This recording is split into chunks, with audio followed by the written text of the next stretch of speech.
Namaki Nadea. Drita en Lale, Aki adalah pemilik tiga cabang restoran ang Selali ramai. Setiap akhir pekan, antara bahkan sampai keluar halaman. Yang bukan masalah besar bagi kisah itu. Karena kasihan melihat Rima mertuaki ang hampir rubuh, Aki mengeluarkan 300 juta dari hasil kerja kerasnya untuk merenovasi rumah mereka. Aki tidak pernah meminta rumah itu atas namaki. Aki tidak pernah meminta balasan. Aki hanya ingin keluarga bahagia. Tapi hari ini Aki berdiri di depan Rima Angki bangun dengan yang dari restoran sendiri. Di depan Tommy penghayan keluarga besar dan para tetangga, mertuaki menanya ke arah jalan sambil berkata, kalau sudah bangkrut, kare saya kontrakan. Jangan terus menempang di sini. Aki membeki. Anaki Farul langsung memilih kaki sambil menangis. Suamiki hanya meninduk dan tidak mengatakan apapun. Tidak ada yang membelaki. Padahal beberapa tahun lalu, orang-orang ang sama berdiri di rumah ini sambil memigi dan berterima kasih kepadaki. Malam itu Aki pergi dengan satu koper kecil dan hati ang hancur. Tapi tepat seminggu kemudian, teleponki berdering tanpa henti. Mertuaki mendadak jatuh dan limpa. Dokter tidak menemukan penyakit apapun. Tidak ada saraf ang rusak. Tidak ada penyebab medis ang menjelaskan kondisinya. Lalu keluarga ang dili menggeserki mulai memohon agar Aki kembali. Dan ketika seorang kiai datang untuk merekya mertuaki, sebuah rahasia ang selama ini disembunyikan akhirnya terbongkar di depan semua orang. Ternyata jangan lupa like dan komentar dari mana asal kota kalian masing-masing. Subscribe agar kami bisa menyajikan cerita ang seru dan menarik setiap harinya. Terima kasih dan selamat menonton. Namaki Nadea. Kalau orang melihat hidup derita dan lale, mungkin mereka akan bilang Aki wanita paling beruntung di kota ini. Aki memiliki 3 cabang restoran ang selalu ramai pelanggan. Bahkan di hari biasa, pelanggan sering harus menunggu meja kosong. Semua itu kibangan dari nol bersama suamiki, Arif. Setiap pagi Aki berangkat sebelum matahari terbit dan pulang saat sebagian besar orang sudah tidur. Capek memang, tapi Aki bahagia karena setiap tetes keringat kita rasa menghasilkan sesuatu.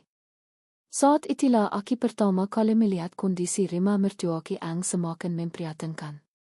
Atapnya bocor di beberapa bagian. Dinding belakang mulai retak. Lantai riang Tommy bahkan sudah tidak rata. Setiap yang deras tiran, amber dan baskom selalu berjejer di berbagai sudut rumah. Suatu malam setelah pulang dari restoran, Aki melihat Biratme duduk sendirian di teras ang remang-remang. Wajahnya terlihat sedih. Aki masih ingat jelas perkataannya saat itu. Katanya, ya malu jika ada saudara datang berkenyang karena kondisi rumah mereka sudah jauh tertinggal dibanding tetangga sekitar. Mendengar itu, hati kita tergerak. Aki lalu berdiskusi dengan Arif. Awalnya Arif menolak karena nominal angki bicarakan sangat besar. Tapi Aki sudah belat mengambil keputusan.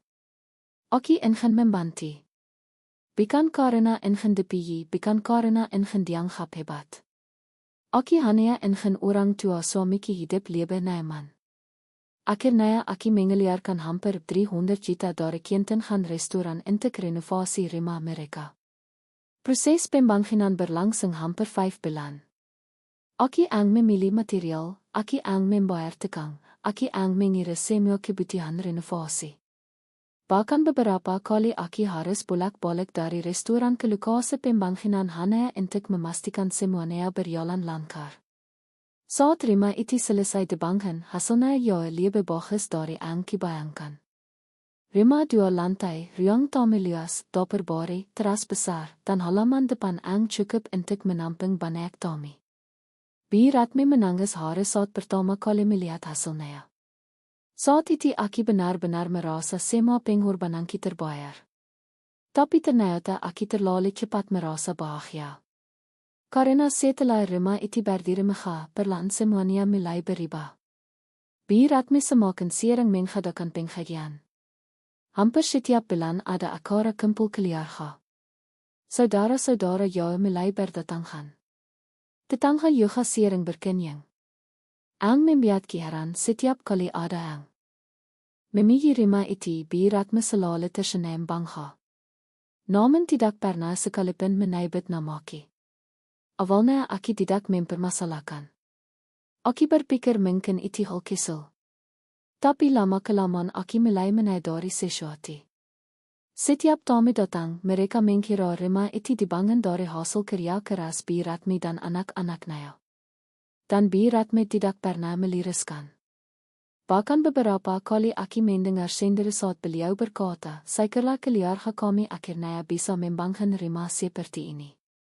Keluarga kami bukan aki, bukan kami bersama, melainkan keluarga mereka. Padahal sebagian besar biaya rima itu berasal dari hasil kerja aki.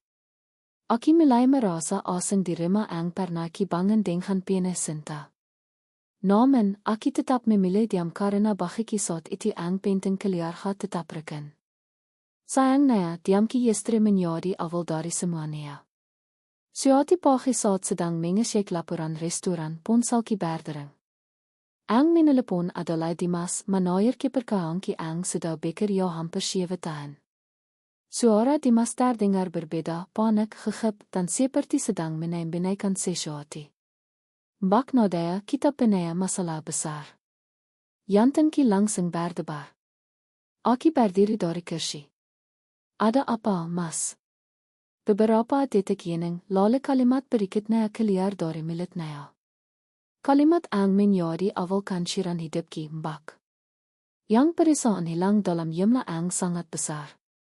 Dan seketika dunia ang selama ini ki bangun terasa mulai rente sedikit demi sedikit. Sepanjang perjalanan menuju kantor pusat restoran ki, tangan ki terus gemetar memegang seter. Kata-kata Dimas masih terhiang di kepala ki. Yang perasaan hilang dalam jumlah ang sangat besar. Aki berharap itu hanya kesalahan pencatatan. Aki berharap ada angka yang tertukar. Aki berharap semuanya bisa dijelaskan dengan mudah. Tapi begitu sampai di kantor, harapan itu langsung hancur. Beberapa laporan Kianghan sudah tersusun di atas meja. Dimas Kianghan terlihat tegang. Waya mereka pikat. Aki tidak lalu mulai memeriksa satu persatu dokumen yang ada. Semakin lama Aki membaca, semakin dengan tubeki. Jumlah yang hilang bukan pilihan juta, bukan juga ratusan juta. Nilainya sudah mencapai miliaran rupiah. Aki hampir tidak percaya. Selama bertahun-tahun, Aki memperkaya seseorang yang ternyata diam-diam menggeruguti usaha Aki dari dalam. Hari itu menjadi awal mimpi buruk yang tidak pernah kuayangkan sebelumnya. Dalam waktu beberapa minggu, supplier mulai menagih pembayaran yang tertunda. Beberapa bahan baku utama tidak lagi dikirim karena kami dianggap bermasalah. Pelanggan mulai mengeluh karena kualitas pelayanan menurun. Masalah datang dari segala arah. Aki mencoba bertahan. Aki menjual mobil pribadi ki. Aki menjual perhiasan yang selama ini kisimpan. Bahkan tabenhan pendidikan Farel hampir ikut ki menitip kewajiban perusahaan. Aki melakukan semua yang bisa kelakukan. Tapi lubang yang harus ketip terlalu besar. Satu persatu karyawan mulai keluar. Beberapa menangis saat pamit. Mereka tahu Aki sudah berusaha sekian tenaga. Namun mereka juga harus memikirkan keluarga mereka sendiri. Hari ketika cabang pertama restoran ki ditutup menjadi salah satu hari paling menyakitkan dalam hidup ki. Aki berdiri di depan bangunan yang dili menjadi sumber kebanggaan ki. Lampu dimatikan, pentil gembok, spanduk disimpan. Aki hanya bisa menahan air mata. Rasanya seperti kehilangan anak yang dibesarkan sendiri. Sayangnya penderitaan ki tidak berhenti sampai di situ. Perlahan Aki mulai merasakan perubahan sikap keluarga suami ki. Dili hampir setiap minggu Bi Ratmi menelepon menanyakan kabar ki. Sekarang telepon itu tidak pernah datang lagi. Dili Rina sering meminta bantuan untuk berbagai keperluan. Sekarang ya bahkan jarang menepaki. Awalnya Aki menganggap itu hanya perasaan ki saya. Sampai suatu sore saat kumpul keluarga, aku datang bersama Arif dan Farel seperti biasa. Namun suasananya terasa berbeda. Tidak ada lagi sambutan hangat. Tidak ada lagi senyuman yang dilesiring keterima. Aku duduk di ruang tamu sambil mendengarkan mereka berbincang. Lalu tanpa sengaja aku mendengar Rina berkata kepada salah satu saudaranya ternyata bisnis besar juga bisa bangkrut ayo. Aku kira bakal sukses terus. Beberapa orang tertawa kesal. Aku pira-pira tidak mendengar tapi hatiku terasa detisik. Tidak lama kemudian Pak Tunu ikut menambahkan makanya jangan terlalu percaya diri kalau lagi penaya yang. Kalimat itu jelas diarahkan kepadaku. Aku menunduk. Arif terlihat tidak nyaman tapi seperti biasa, ya hanya diam malam itu aku pulang dengan dada sesak. Aku mulai sadar. Saat aku penaya yang semua orang terlihat dekat. Saat aku mulai yate semua orang perlahan menjauh. Namun pekilan terbesar datang beberapa hari kemudian. Saat itu Biratme sedang menghadakan pengharian kecil di rumah. Aku membantu menyiapkan makanan seperti biasanya.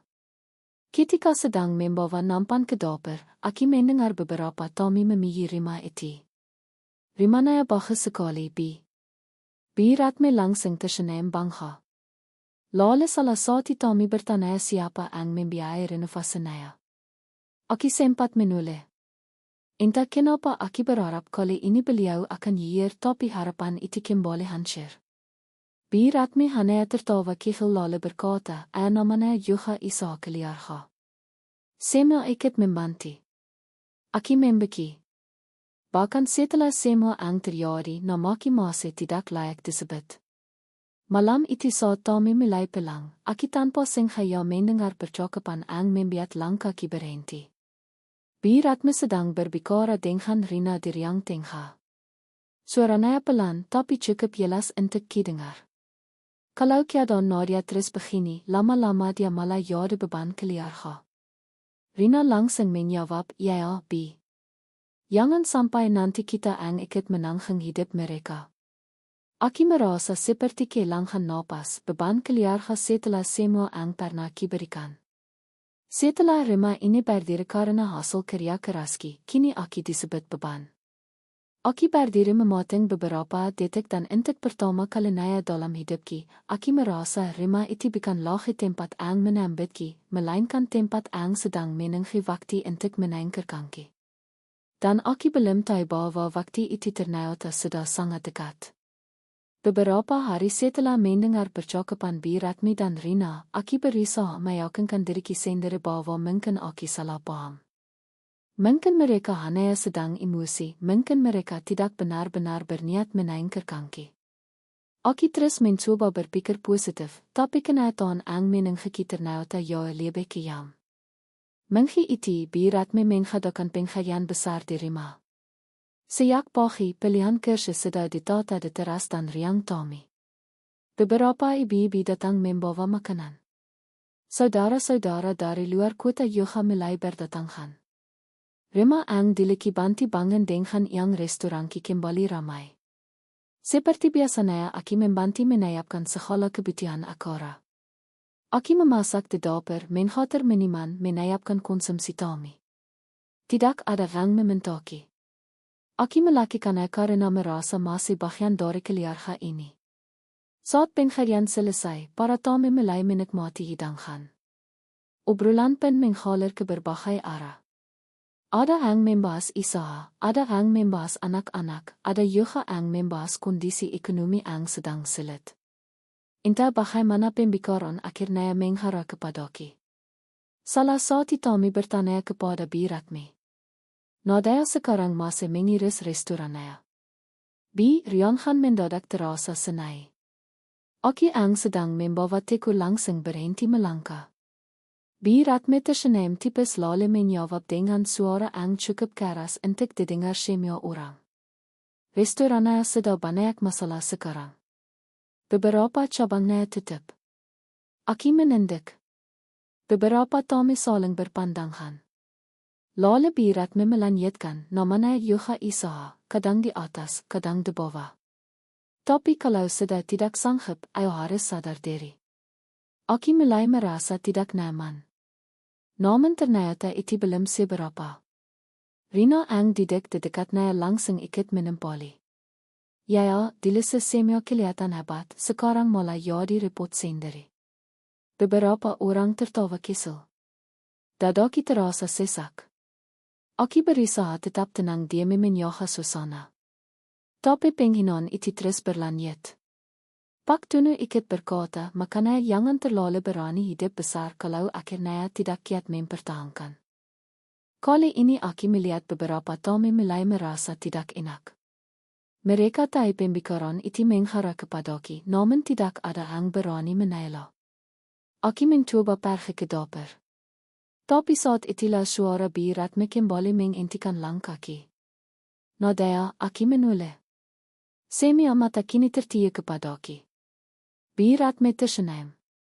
Tapi senyum itu terasa lebih tajam daripada pisau. Kalau keadaan memang sudah sesulit itu, sebaiknya mulai pikirkan tempat tinggal sendiri. Jantung langsung berdehap kencang. Aki tidak percaya beliau mengatakannya di depan banyak orang. Maksud ibu? Tanya Aki pelan. Birat meletakkan gelasnya. Rima ini sudah terlalu penuh dan kami juga punya kebutuhan sendiri. Kalau memang sudah tidak mampu lagi, kare saya kontrakan. Suasana langsung membeki. Aki merasa dunia berhenti berputar. Kalimat itu akhirnya benar-benar keluar. Kalimat ang selama ini hanya didengar diam-diam kini diucapkan langsung di depan keluarga besar. Aki menatap Arif. Berharap suamiku akan membelaki. Berharap ia akan mengatakan sesuatu apa saya. Tapi Arif hanya menunduk. Diam-diam ang mengansirkan hatiku lebih daripada kata-kata biat. Air mataku mulai menggenang, namun Aki menahannya.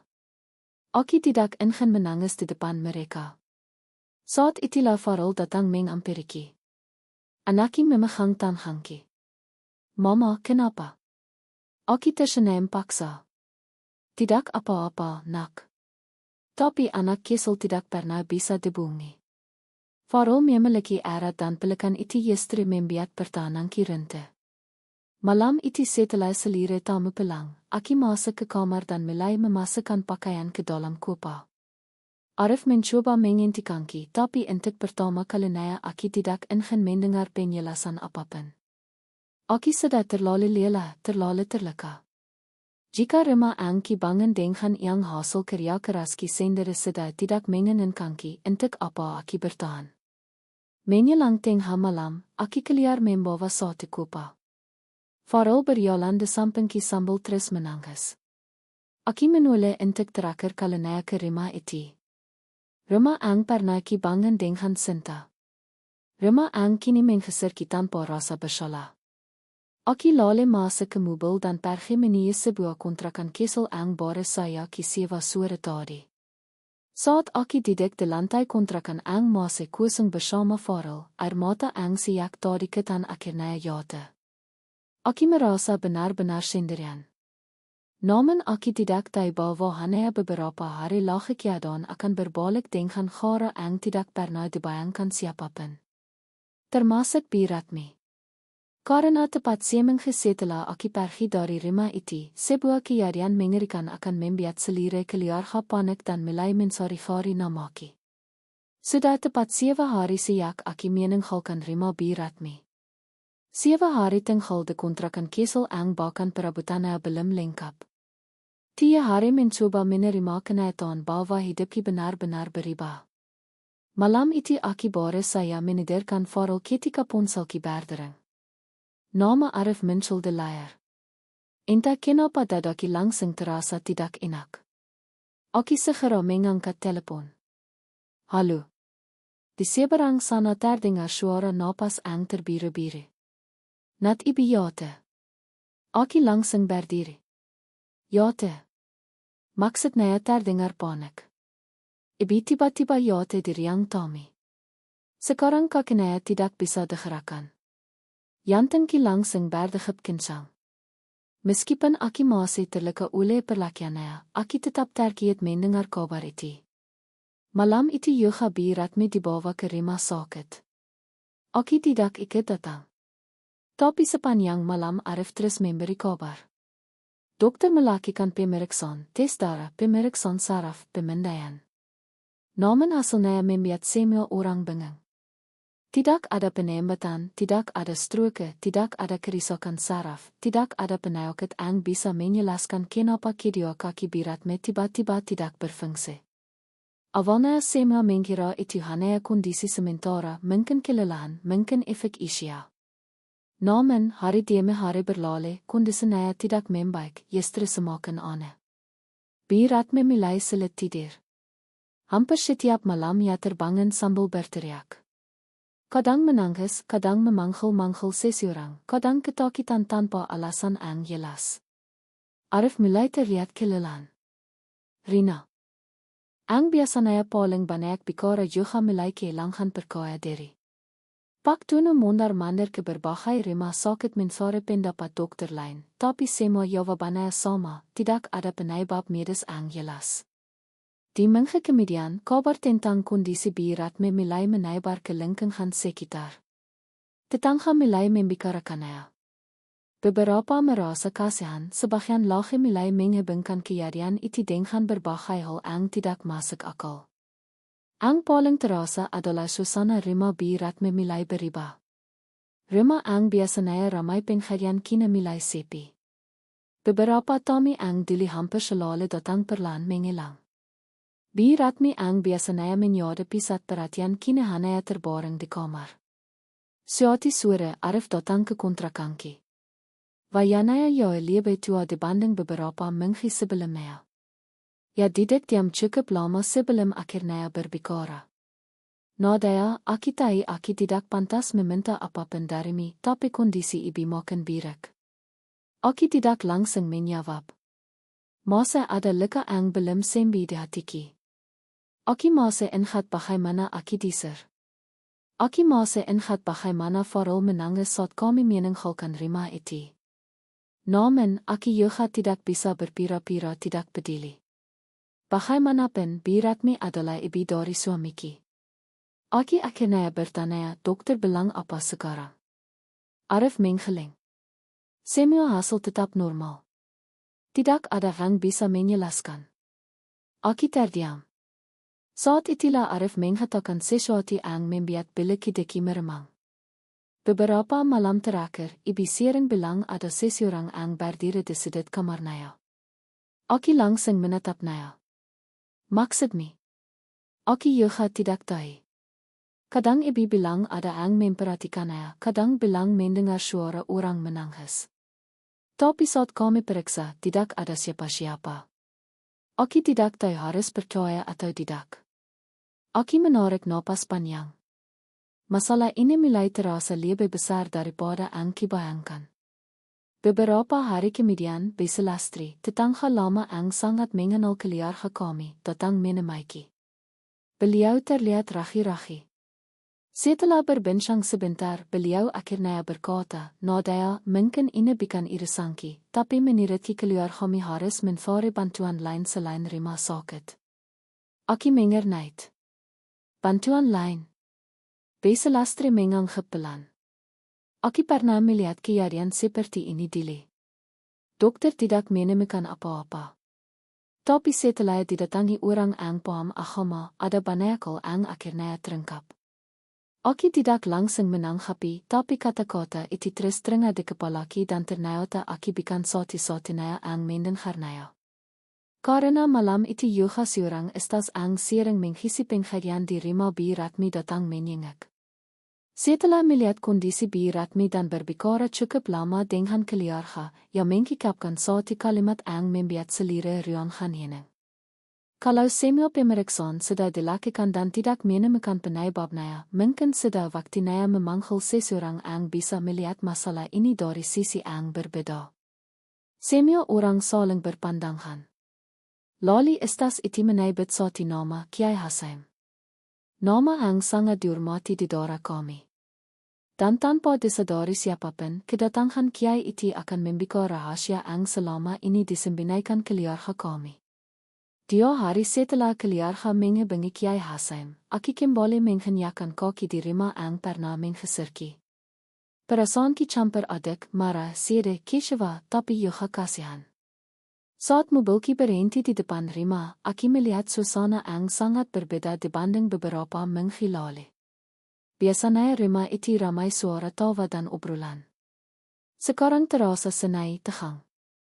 Bahkan halaman yang dilepeni tamu penghayaan terlihat kosong. Aku masuk perlahan. Di ruang tamu, Arif langsung menghampiriku. Wajahnya tampak lelah. Matanya sembab seperti kirang tidur berhari-hari. Terima kasih sudah datang, Nadia. Aku hanya mengangguk. Tidak ada lagi tenaga untuk membahas masa lalu. Saat aku masuk ke kamar Bi Ratmi, langkahku langsung terhenti. Aku hampir tidak mengenali Naya. Tubuhnya terlihat jauh lebih kiris. Wajahnya pikat, tatapannya kosong. Wanita yang begitu keras dan pene wibawa kini terlihat rapi. Ketika melihatku, masuk matanya langsung berkata kasar. Beberapa detik kami hanya saling menatap. Lalu sesuatu yang tidak pernah kubayangkan terjadi. Air mata Bi Ratmi mengalir. Nadia, suara itu begitu pelan. Aku terdiam karena senhatki selama bertahan-tahan beliau tidak pernah memanggil namaku dengan nada selembut itu. Aku mendekat. Beliau mencoba meraih tanganku. Tapi sebelum sempat berbicara lebih jauh, Bi Ratmi istri menangis semakin keras. Aku tidak mengerti apa yang sedang terjadi. Namun aku bisa merasakan ada sesuatu yang sedang menghancurkan dirinya dari dalam. Tak lama kemudian, beberapa saudara mulai berdatangan. Mereka mendengar Kiai Hasim akan datang sore itu. Termasuk para tamu penghayaan yang selama ini dekat dengan Bi Ratmi. Rumah kembali ramai, tapi kali ini bukan karena kebahagiaan, melainkan karena rasa penasaran. Di tengah keramaian itu, tiba-tiba Bi Sulastri berdiri dan mengungkapkan sesuatu yang membuat suasana berubah. Sebenarnya saya sudah lama ingin bicara. Semua orang menoleh. Bi Sulastri menarik napas panjang lalu melanjutkan. Saya tidak tahan melihat Nadia terus diperlakukan seperti ini. Rianhan mendadak senai. Rina terlihat tidak nyaman. Pak Tuna mulai gelisah. Bi Sulastri menatap satu persatu anggota keluarga. Kalian semua bangga dengan rumah ini, tapi apa kalian tahu siapa yang membayar sebagian besar renovasinya? Tidak ada yang menjawab. Padahal banyak yang sebenarnya tahu. Mereka hanya memilih diam. Bi Sulastri lalu menunjuk arahku. Nadia dia yang mengeluarkan hampir 300 juta untuk rumah ini. Rianhan langsung gempar. Beberapa tamu saling berbisik. Ada yang tampak kaget, ada yang terlihat tidak percaya. Salah satu ibu penghayaan bahkan langsung menoleh ke arah Bi Ratmi. Benarkah itu? Tidak ada jawaban. Bi Ratmi hanya menunduk sambil menangis. Untuk pertama kalinya, kenyataan yang selama ini disembunyikan mulai muncul ke permukaan. Bi Sulastri belum selesai. Saat rumah ini dibangun, saya melihat sendiri bagaimana Nadia bolak-balik mengiris tegang. Saya melihat sendiri yang keluar dari hasil kerja kerasnya. Tapi selama ini tidak pernah ada yang menghargai jasanya. Kini suasana menjadi semakin hangat. Rina tidak berani mengangkat wajah. Pak Tunu menatap lantai. Beberapa tamu mulai memahami kenapa aku terlihat begitu terluka. Salah satu ibu yang dilesiring datang penghayaan bahkan berkata, kalau begitu, Nat sangat berjasa di rumah ini.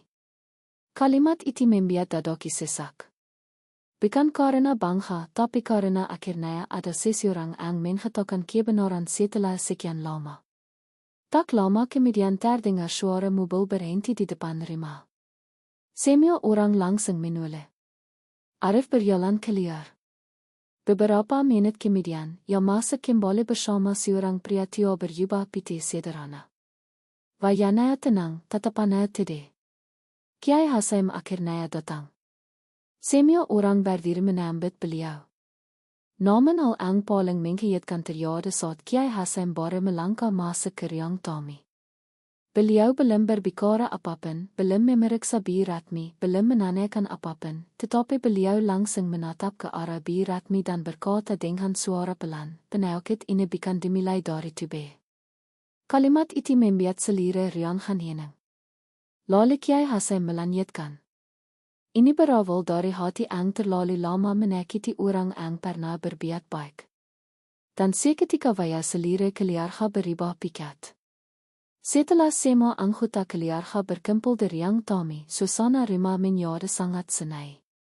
Tidak ada yang berani berbicara. Semua mata tertuju pada Kiai Hasaim. Beliau duduk tenang di depan Bi Ratmi yang masih terbaring lemah di kursi roda. Tangannya terus gemetar. Air matanya belum berhenti mengalir. Kiai Hasaim menatap selera keluarga satu persatu. Lalu beliau berkata, sebelum kita bicara soal kesembuhan, saya ingin bertanya. Apakah ada orang di rumah ini yang pernah disakiti, dihina, atau diperlakukan tidak adil? Tidak ada yang menjawab. Namun suasana langsung terasa berat. Aki hanya duduk diam di sudut ruangan bersama Farel. Kiai Hasaim kembali berbicara. Kadang ang membuat hidup seseorang berat bukan karena penyakit, tapi karena hati ang dipenuhi kesombongan, iri hati, dan rasa tidak tahu berterima kasih. Kalimat itu seperti mengantam selera ruangan. Bi Ratmi langsung menundukkan kepala. Tangisnya semakin keras. Rina mulai terlihat gelisah. Pak Tunu berkeringat dingin. Kemudian Kiai Hasaim menoleh ke arah Ki. Nadaya, selama ini kamu pernah merasa disakiti di rumah ini. Aki terdiam beberapa saat. Sebenarnya Aki tidak ingin membuka luka lama, tapi semua orang sudah ada di sana dan kebenaran tidak mungkin terus disembunyikan. Aki akhirnya menceritakan semuanya tentang bagaimana Aki membantu renovasi rumah. Tentang bagaimana Aki diam saat Yasaki tidak pernah diakai. Tentang bagaimana Aki tetap membantu keluarga meski Isahaki mulai rente. Dan tentang hari ketika Aki diusir dari rumah yang Ki bangun sendiri. Saat cerita Ki selesai, beberapa tamu penghayat terlihat menahan air mata. Mereka tidak menyangka selama ini kenyataannya seperti itu. Kiai Hasaim lalu menatap me, benarkah semua itu? Biatmi menangis semakin keras. Untuk beberapa saat, ia tidak mampu menjawab, namun akhirnya suara pelan keluar dari bibirnya. Benar, ruangan langsung hening.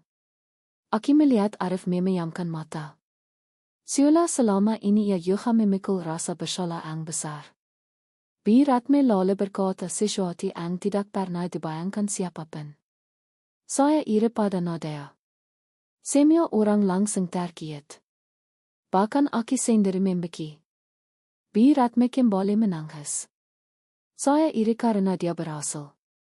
Saya iri karena semua orang memiliki restorannya. Saya iri karena dia bisa membantu keluarga lebih banyak daripada anak-anak saya sendiri.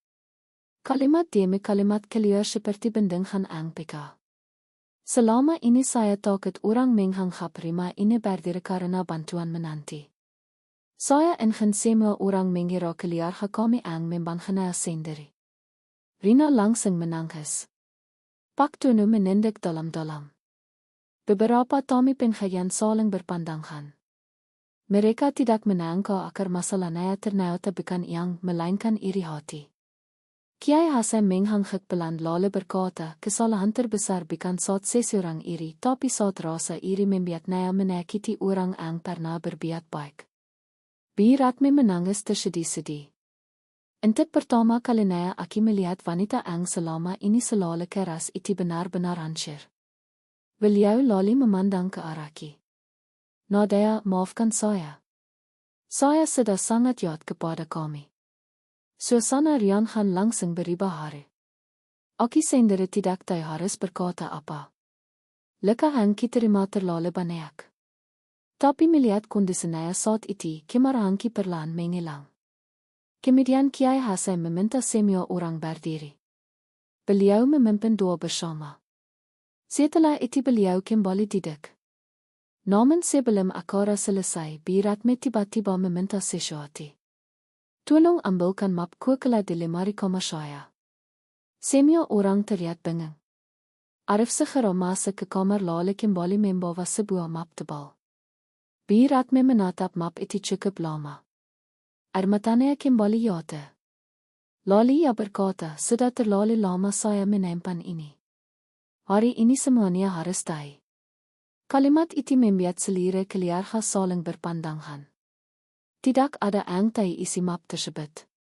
Namun dari wajah Biratme, semua orang sadar bahwa apa yang ada di dalamnya akan mengubah segalanya dan mungkin menjadi penyesalan terbesar dalam hidupnya.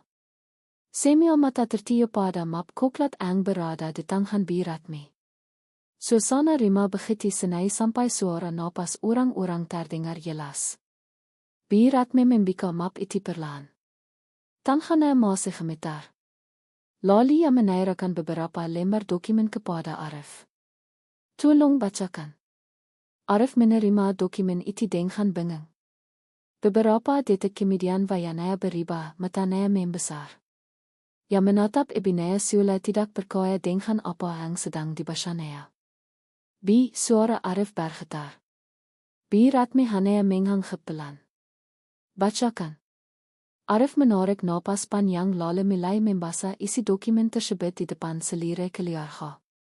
Ternyata dokumen itu berisi seluruh bukti transfer dana renovasi rumah, tanggal, nominal, rekening pengkirim, semuanya atas nama Nadia. Rian gaan langsung gempar. Beberapa tamu pengajian saling berpandangan. Ada yang mengeling tidak percaya.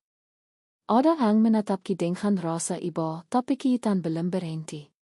Di dalam map itu ternyata masih ada satu surat tulisan tangan. Surat yang dibuat sendiri oleh Biratme bertahan-tahan lalu. Dengan suara bergetar, Arif mulai membacanya. Jika suatu hari terjadi sesuatu pada saya, keluarga harus tahu bahwa rumah ini berdiri karena pengorbanan Nadia. Saya sengaja menyimpan bukti ini karena saya takut suatu saat hati saya menjadi terlalu sombong untuk menghakainya. Saat kalimat itu dibacakan, beberapa orang langsung menangis. Aku sendiri membeki. Aku tidak pernah tahu surat itu ada. Bahkan Biratme ternyata menyadari kebaikanku sejak awal. Hanya saya dan kesombongannya membuat beliau menutupi semuanya. Tangisan Biratme semakin keras. Beliau lalu menatap seluruh keluarga. Saya yang salah. Bukan Nadia. Saya yang menikmati rumah ini. Saya yang menerima pian. Tapi saya juga yang paling sering menyakiti orang yang membangunnya. Rina langsung menutup wajahnya. Air matanya jatuh tanpa henti. Ia lalu berdiri dan berjalan menghampiriku. Maafkan aku, Mbak. Aku iri karena semua orang selalu memilih Mbak Nat. Makanya aku ikut memperkara keadaan. Pak Tunu pen tidak sanggup lagi menahan rasa bersalahnya. Ya ikut berdiri. Saya juga minta maaf. Saat saya penaya hitang, yang membantu saya adalah Nat. Tapi saat Nat jatuh, saya justru ikut merendahkannya. Suasana berubah menjadi sangat emosional. Saat persatu keluarga yang diam mulai menghakai kesalahan mereka. Untuk pertama kalinya, sejak aku mengenal keluarga itu, tidak ada lagi yang berusaha menalakanki, tidak ada lagi yang meremehkanki, tidak ada lagi yang berpira-pira lipa. Semuanya akhirnya menghakai kenyataan bahwa aku telah memberi lebih banyak daripada yang pernah mereka bayangkan. Lalu Biratme meminta kursi rodanya didorong mendekat kepadaku. Beliau mengenggam kedua tanganku. Tangisnya pecah. Nadia, kalau waktu bisa diputar kembali, saya tidak akan pernah menggesermi. Saya tidak akan pernah mempermalukanmu di depan tamu pengajian. Saya tidak akan pernah membiarkan cucu saya menangis meninggalkan rumah itu. Aku melihat penyesalan yang sangat di matanya. Penyesalan yang tidak mungkin bisa dihapus. Kemudian beliau mengikapkan sesuatu yang membuat seluruh ruangan kembali terkiat. Melai hari ini, rima ini bikan lahi milik saya, rima ini milik Nadaya dan keluarganya. Rian gaan langsung ria. Beberapa orang bahkan menangis lebih keras. Aki sendiri tidak menyangka akan mendengar kalimat itu. Namun Aki mengeling pelan. Aki tidak membitakan rima itu. Aki tidak membitakan balas jasa. Aki hanya ingediargai sebagai keluarga. Kalimat itu membuat Ratme menangis semakin keras. Untuk pertama kalinya, beliau benar-benar memahami leka yang telah diberikan kepada Aki. Beberapa minggu kemudian, kondisi Ratme perlahan membaik. Beliau mulai bisa menggerakkan kakinya sedikit demi sedikit. Dokter penasaran melihat perkembangan itu. Namun bagi kesembuhan terbesar bukan terada pada tubuhnya, melainkan pada hatinya. Pencarian kembali diadakan di rumah itu, tapi kali ini suasananya berbeda. Di depan semua tamu, Ratme berdiri dan memperkenalkan Ki dengan bangga. Ini Nat menanti ang pernah saya sakiti dan orang ang paling berjasa bagi keluarga kami. Rian gaan dipenuhi tepuk tangan. Aki melihat Arif menahan tangis. Farol tersenyum bahagia di sampingnya. Dan untuk pertama kalinya setelah sekian lama Aki merasa dihargai bukan karena bukan karena restoran, bukan karena rima, melainkan karena ketulusan yang akhirnya dilihat oleh semua orang. Kadang karma tidak datang untuk menghancurkan seseorang. Kadang karma datang untuk membuka mata orang yang terlalu lama hidup dalam kesombongan. Dan hari itu semua orang akhirnya belajar bahwa kebaikan mungkin bisa dilupakan sementara tapi tidak akan pernah bisa disembunyikan selamanya.